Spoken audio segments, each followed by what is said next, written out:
Taigaon. I am Jacaro Toro, and on this channel I talk about Australian Aboriginal languages, predominantly the Pama-Nyungan ones. And this is the second video about verb conjugations.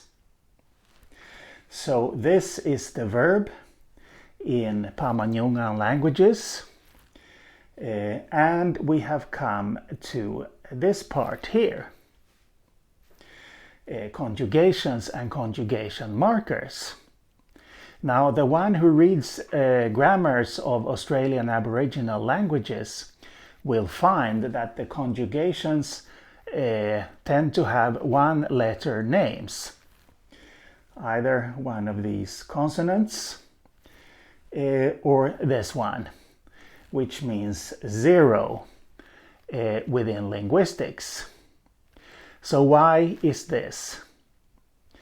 Originally this comes from Dixon, 1977, where he introduces a theory about the development of verbs in the proto-Australian language.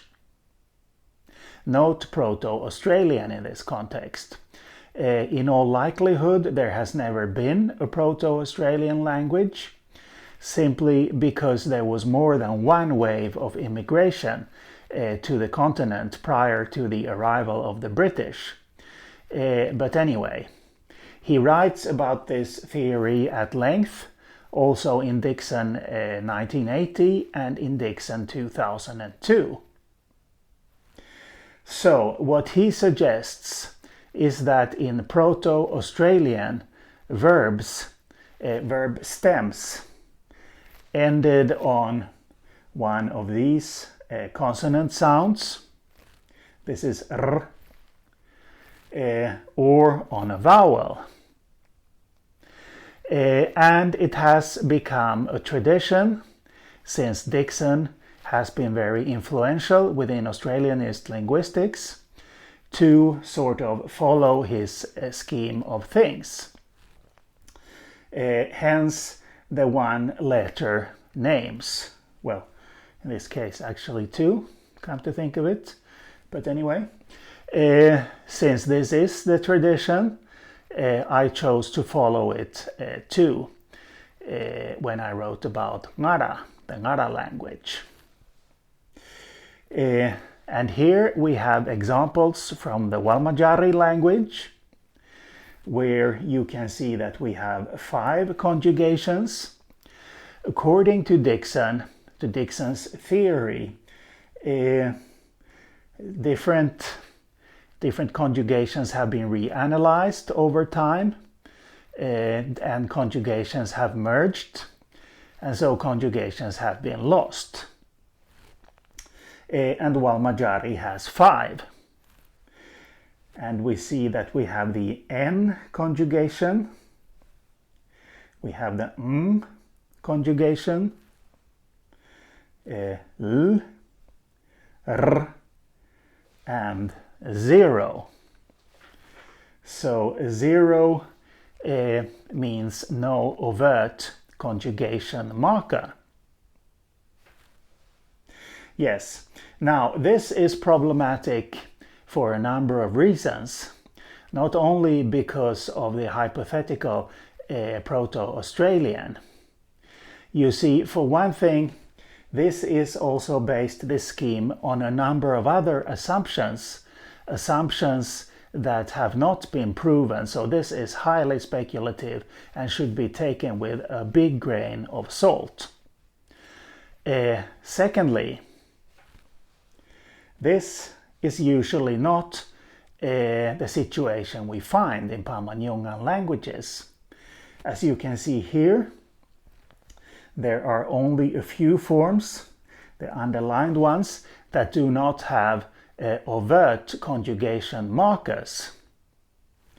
Usually the situation is reversed, so that with only a few tense aspect and mood suffixes do we find these so-called conjugation markers. One might note that it is only in a small number of Australian languages that conjugation markers are compulsory. Those are languages that have many ambicategorical verbs. What are those?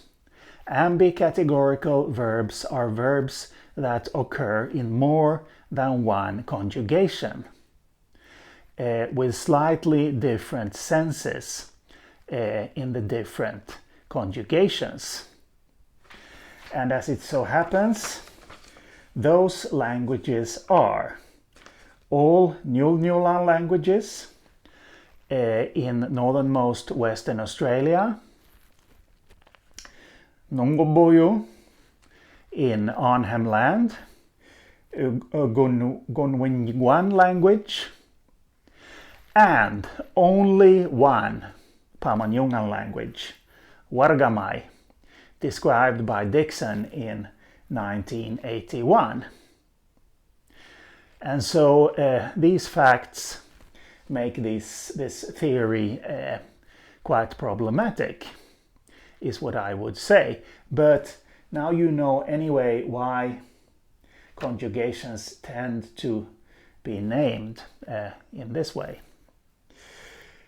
When it comes to transitivity and conjugation, something I discussed also in the previous video, Bill McGregor writes in McGregor 2002 that in languages with two open conjugations, there tends to be one that is mainly transitive, and that is either the L or the R conjugation, and one that is mainly intransitive, and that is either the Y or the zero conjugation.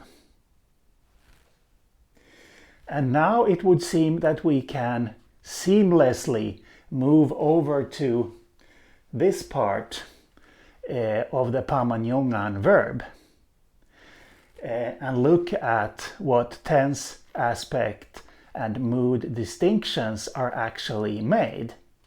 And I intend to start with ngara and work my way outwards from ngara, so to speak.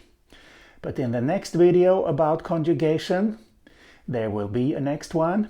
I'm going to talk about ngara conjugations and transitivity and associated case frames. So that will be in the next video. See you later.